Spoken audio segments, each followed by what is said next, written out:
All right, so this again is my favorite chapter, and it's on appraising.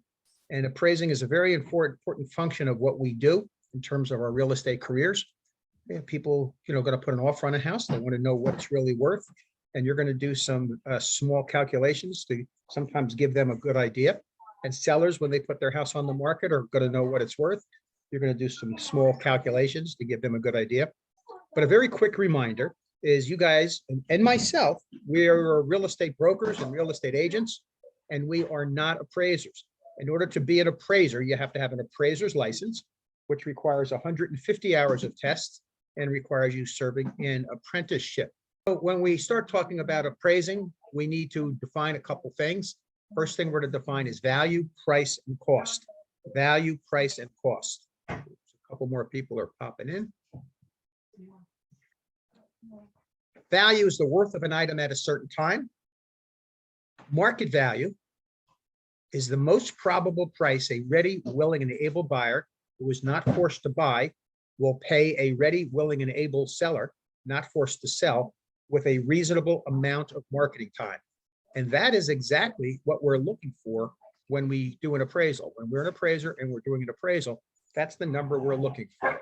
And it comes in, it's very important in terms of qualifying for the mortgage. And when we, in the chapter on financing, we talked about our front end ratios and we talked about our loan to value ratios. And remember, our loan to value ratio is the loan amount divided by the sales price or the appraised value, whichever is lower.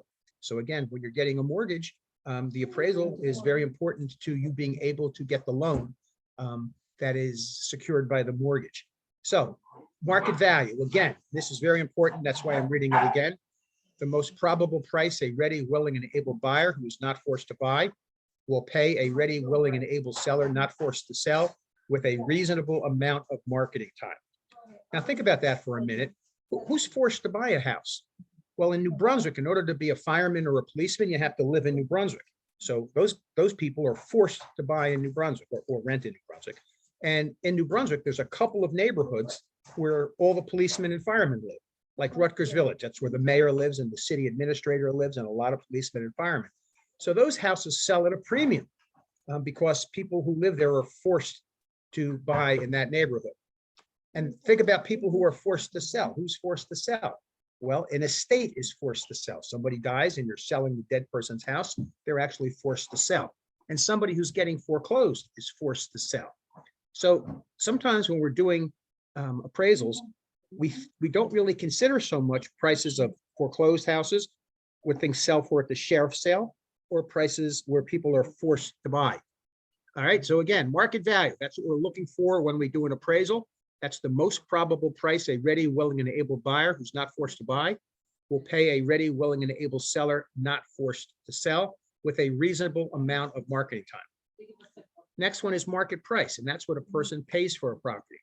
Market price is what a person pays for a property. Now, in a transaction, when you're doing a transaction, these three things may all align perfectly, but they may not.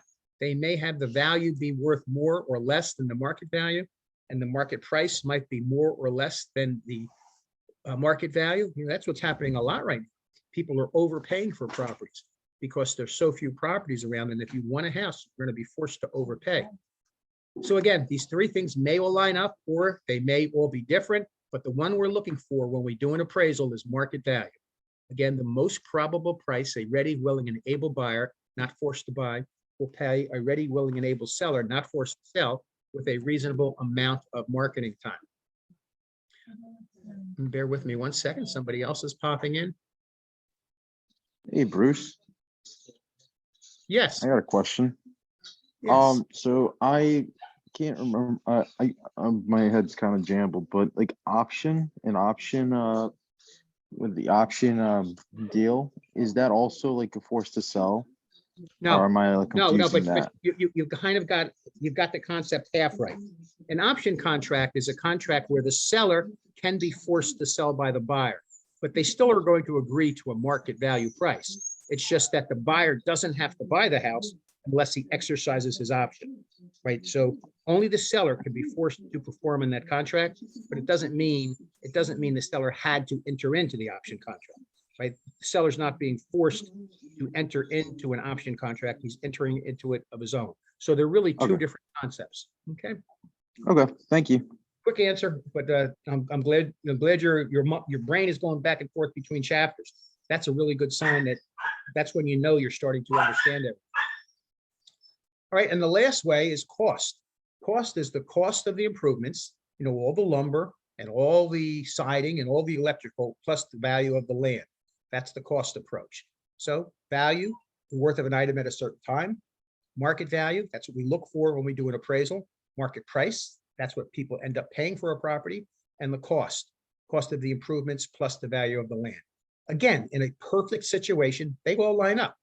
In an imperfect situation, some things don't line up.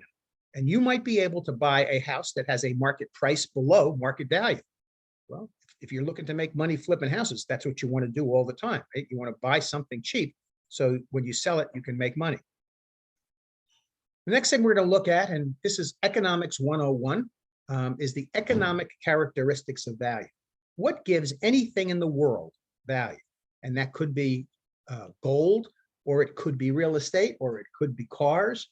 What gives anything in the world value? These are the economic characteristics of value. The first is demand. Demand has two parts to it: the need to have something and the desire to have something, coupled with the availability of capital to satisfy that desire. The next one is utility, how useful something is. And real estate is very useful. It keeps the rain off your head. It's raining out there today, and I'm inside my house, so my head's not getting wet, so it has some utility. The S is for scarcity.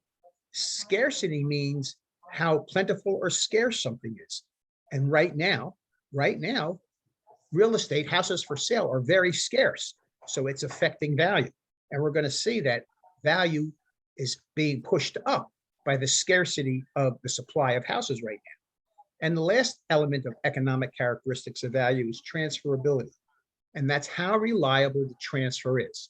So for instance, when you buy a house, how reliable is it that nobody's going to come and say, wait a minute, that's my house, you had no right to buy it? Well, we achieve that transferability with title insurance. So again, the economic characteristics of value spell out a word, and anytime anything spells out a word, the real estate commission makes sure they include it on the test. So the economic characteristics of value is demand, utility, scarcity, and transferability. Demand, the need or desire, coupled with the availability of capital to satisfy that desire or need. So let's look at two periods of time. Let's look at 2002. 2001, the World Trade Center happened. It was a genius move by our enemies because they struck at the financial system of the United States, and it actually spurred what might have been a recession. But our chairman of the Fed at the time, Greenspan, recognized that there was a danger to our system. And so what Greenspan did in 2001 was he increased the money supply. He increased the availability of capital, and increasing the availability of capital increased the demand. And from 2001 to 2005, prices went up like crazy. So demand is the need or desire, coupled with the availability of capital to satisfy that desire. Now, what happened in 2006? Why did prices all of a sudden drop? Well, in 2006, prices dropped because in our system of secondary mortgages, selling mortgages into the secondary market, Fannie, Freddie, and Ginnie, and then them packaging them in to collateralized debt obligations, investors stopped buying those. And as they stopped buying them, that closed up the availability of capital. And so prices went way down because of that. So again, demand had to do with the way values increased from 2001 to 2005, and demand had something to do with the way that prices went down from 2005 through 2012. So that's demand. Right now, where are we with demand right now? Exactly where are we with demand right now? Well, where we are right now with demand is that there's still money available because of what the government did during COVID. Government gave everybody money during COVID. They increased the money supply, which means they printed enough money to add 30% to the money supply. So that increased the availability of capital to satisfy that demand, and increasing the demand, increased prices. So again, our prices have been skyrocketing because of that. Crazy numbers for things right now. All right, so that's demand. Remember, we're DUST, D-U-S-T. The next one is utility, how useful something is, the power to render a service or fill a need. And again, real estate does fill a need. If something has no use, it has no value. So that's utility. The next one is scarcity, how plentiful or how scarce something is. It's considered in relation to supply and demand, and how scarce something is may affect its value. So let's talk about what's going on today. There's a historic low number of houses on the market. The supply is historically low, and the demand is very high because of all the COVID money that was pumped into the economy. So that's a perfect storm to push prices up. And over the past couple of years, prices have gone up by 50%. So again, scarcity is considered in relation to supply and demand. How scarce something is may affect its value, or how plentiful something is may affect its value.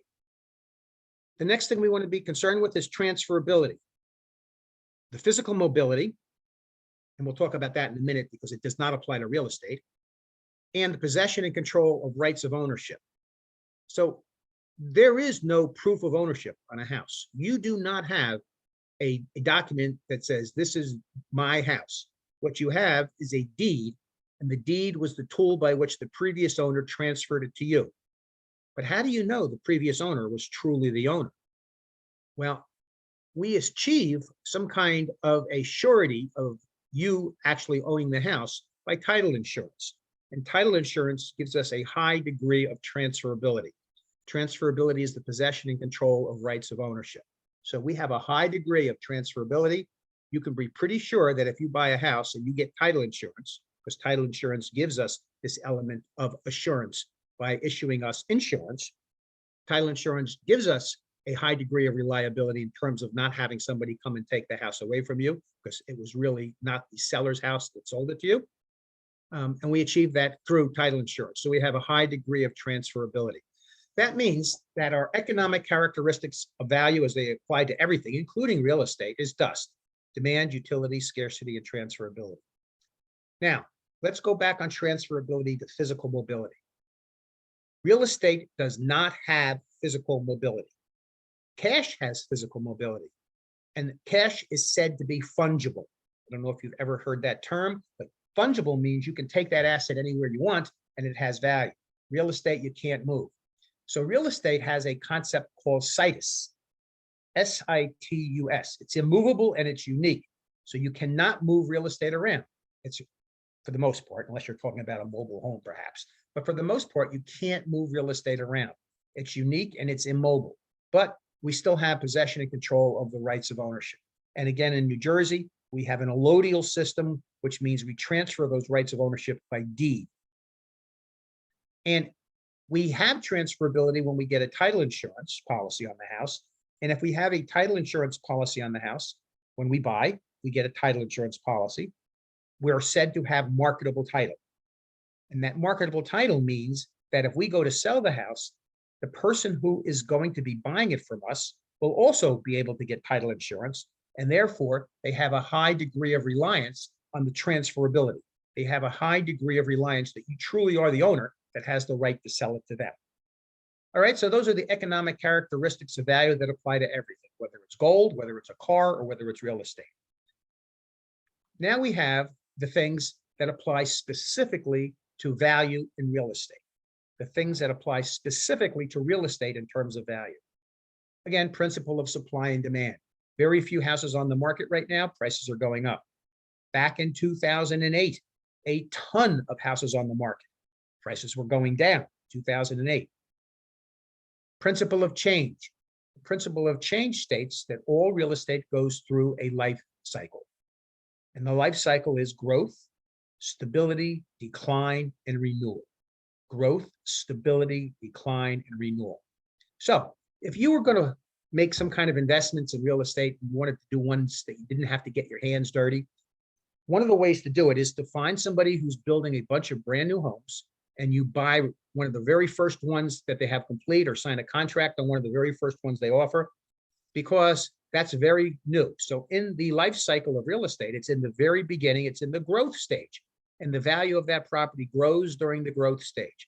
And it grows and it grows and it grows. And sometimes if it takes 2 years to finish all the houses in a development, at the end of the 2 years, the guys who bought in the very beginning have made a lot of money because the values have gone up. The next stage is stability. So you've got an older development, 20, 30 years old. The prices went up during the growth stage, but now they're stable and they're not changing. So growth and stability. Now it's 50 or 60 years old and everything's starting to get look beat up and look ugly, and the values start to go down. So it's growth, stability, then decline. And then you decline and your value declines. And when it declines to a certain point, when it gets really low, then it's time to tear it down and rebuild it. So you can start a life cycle again. And that's growth, stability, decline, and then renewal. Now it's time for the renewal.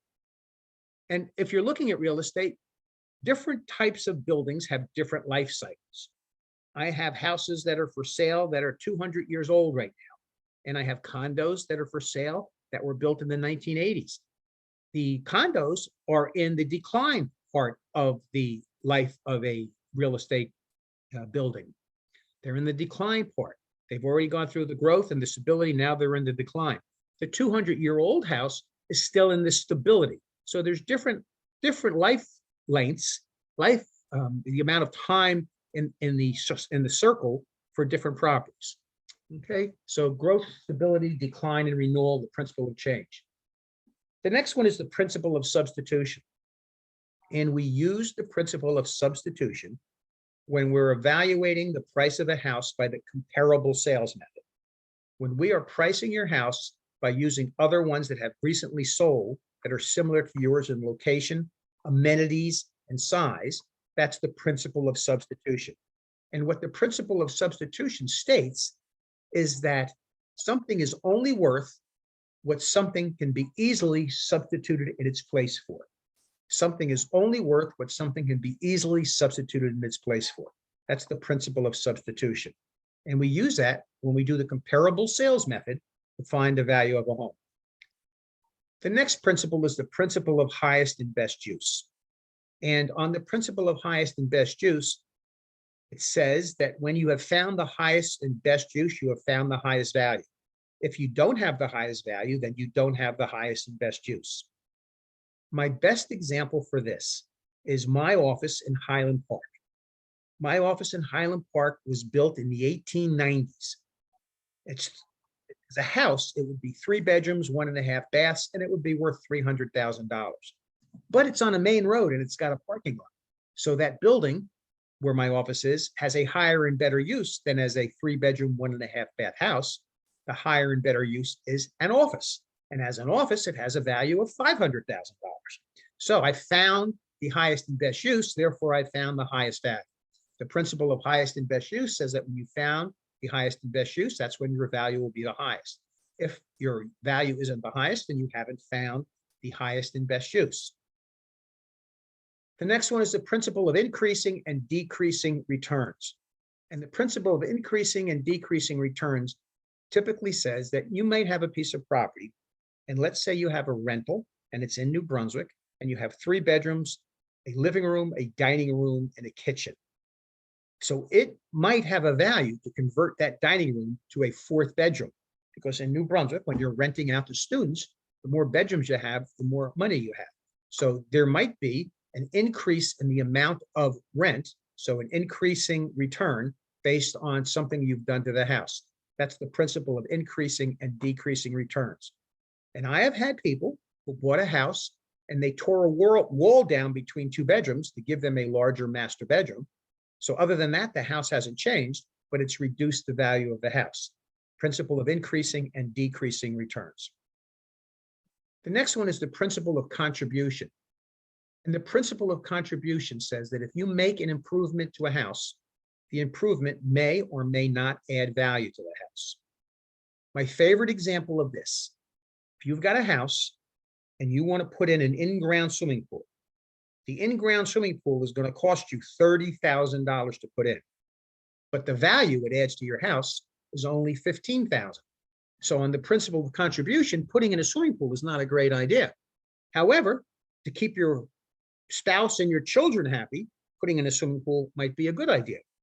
That's the principle of contribution. Where else this comes into play quite often is I will have a family that's living in a small house, let's say in Highland Park, and all of a sudden they're having another child, and now they want a bigger house with more bathrooms. And they ask me, should we put an addition on our house, or should we sell our house and just move to a bigger house? And so you have to look at the principle of contribution and see if it's worth putting an addition on the house or whether it's worth selling the house and moving to a new house. Something you have to evaluate all the time. That's the principle of contribution. The next one is the principle of competition. A really good example of the principle of competition is flippers. Flippers are having a really tough time right now. Why? Because there's not enough product on the market. And last year, about 30% of the houses that sold were actually flippers buying them and then reselling them to end users. Half of the homes sold last year were for cash. So again, what happens in the principle of competition, it states that excess profits will bring about excess competition, and excess competition will ruin the profits. So 4 or 5 years ago, flippers were buying stuff. They weren't that expensive. They were fixing them up, reselling them, and making a lot of money. Now it's everybody got into the market of flipping properties. There's like 7 shows on TV for people flipping properties. So everybody got into the business of flipping properties. Now they're not making any money because the excess competition ruined the profits. Again, the principle of competition is that excess profits will bring about excess competition, and excess competition will ruin the profits. The next one is the principle of conformity. This is one of my favorite. The principle of conformity says that the values are the highest when all things are the same. The values are the highest when all things are the same. And there's 2 subsets to the principle of conformity. The first one is called regression.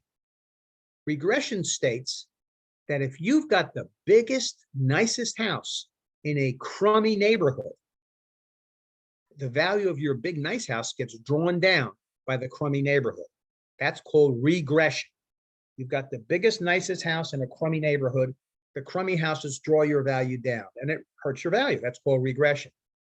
The opposite, and what the flippers on TV always use, is they buy the crummiest house in the nicest, most expensive neighborhood.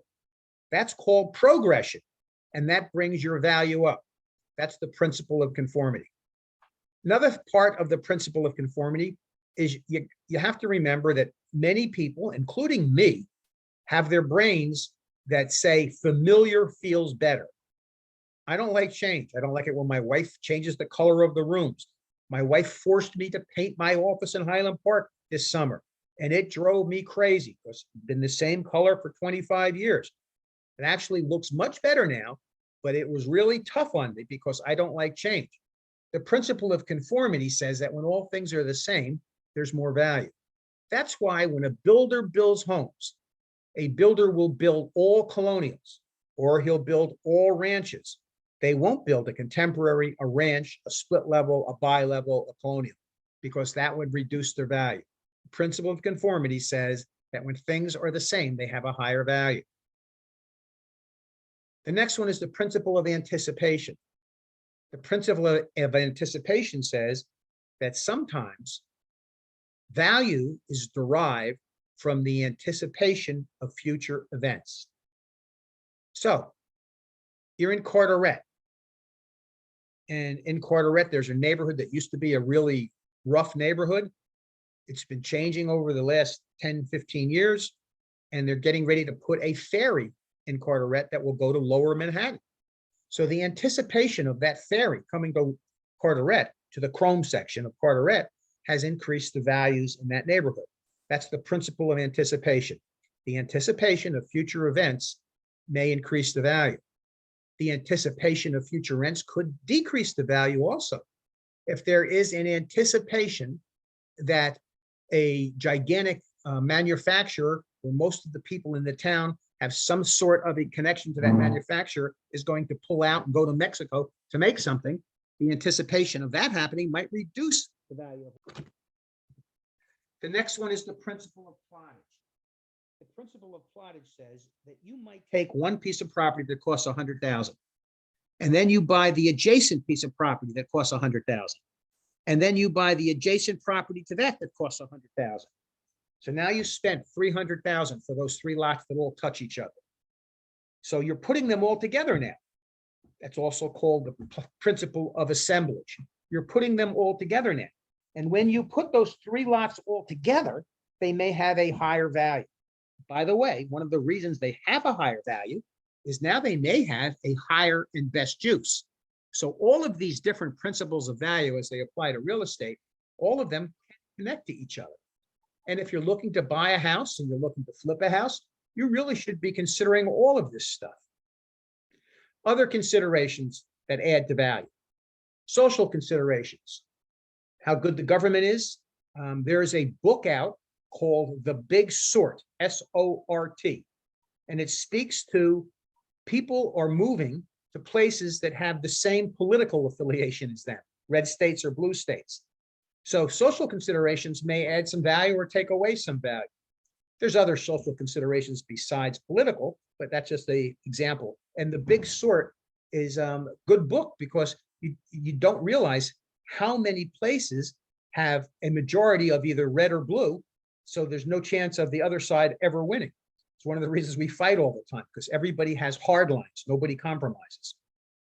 Next thing is physical considerations. Maybe how a town is laid out affects its value. In Sayreville, between Washington Avenue and Main Street, there is a neighborhood where the streets do not run perpendicular and parallel. They run like you took some spaghetti out of the boiling pot, threw it against the wall. The roads are curved and they intersect and they're not perpendicular and parallel. That neighborhood, the houses sell for less than the adjacent neighborhoods that are lined up like a real neighborhood usually is. That neighborhood, by the way, is called Tangle Town because the streets are all tangled. So physical considerations can give some aspect of value. Economic considerations. My daughter bought a house 12 years ago in Spartanburg, South Carolina.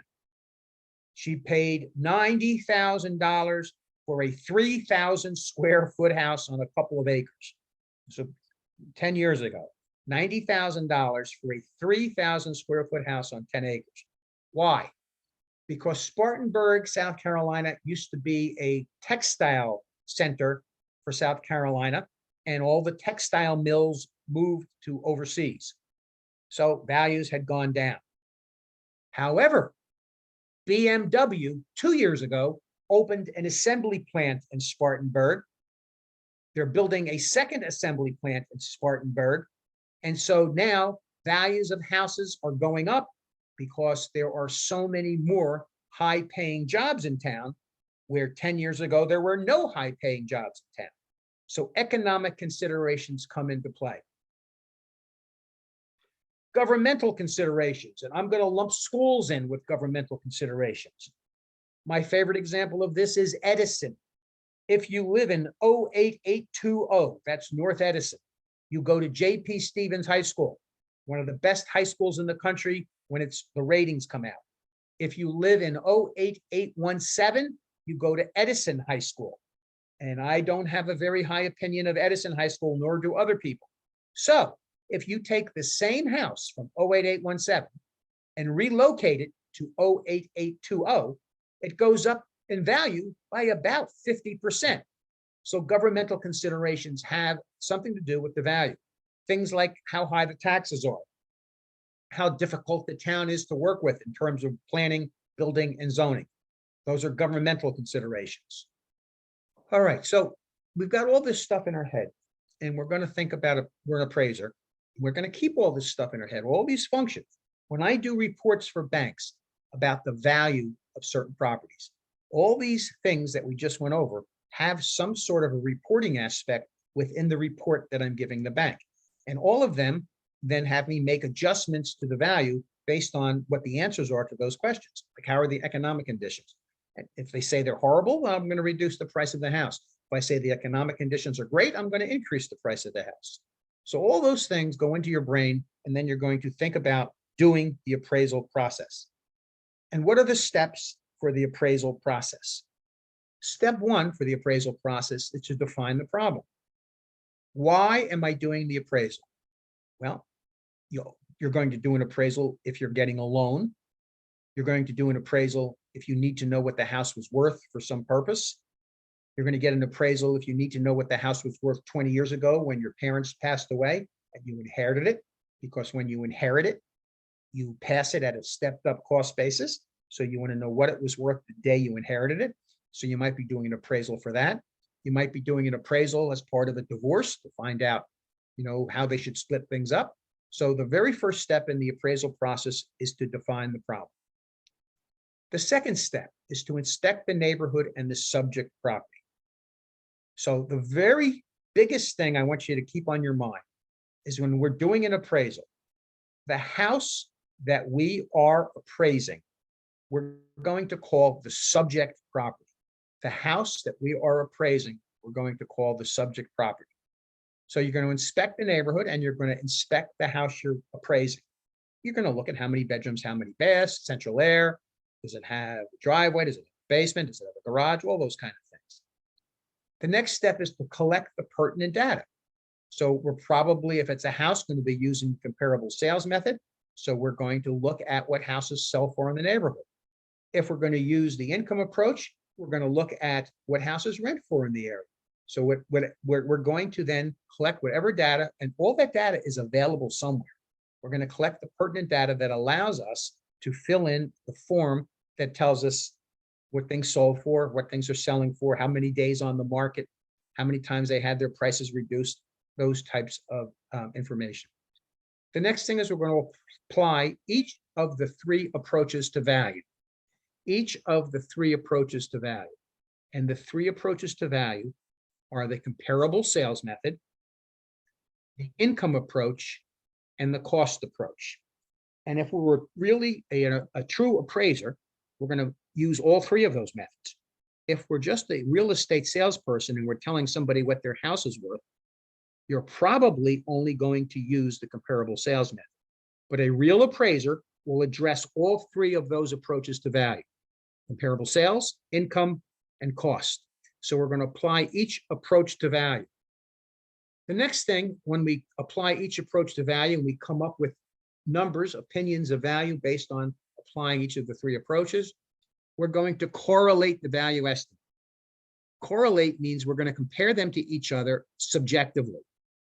And that's one of the issues with appraisals is you are not doing an average. You are not getting the average of the three methods. What you might be saying is that this house should be the most appropriate method, should be comparable sales method. So I'm going to give the most weight in my consideration of my opinion of value to the comparable sales method. One of the questions on the test is when you come to the end of your appraisal and you have all three approaches to value, do you average them? The answer is no. You correlate them. And correlate implies subjective. It implies that an appraisal is an art, not a science. An appraisal is an art. And then after you correlate the value estimates, you're going to prepare an appraisal report along with some narrative to support your reasons for how you correlated the value estimate. What does an appraiser get paid?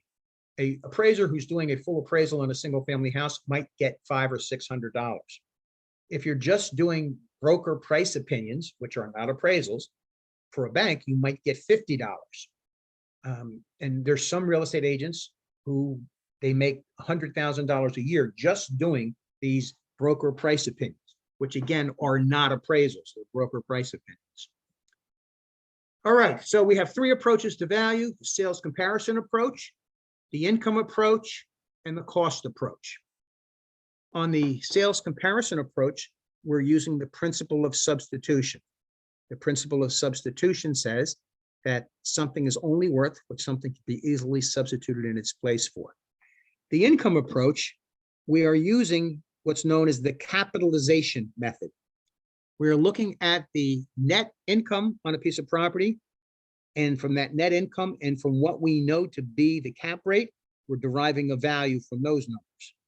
And the cost approach, we're using the principle of contribution basically, because we're saying this is worth this much if we take the land and then we add to it what it costs us to build the house.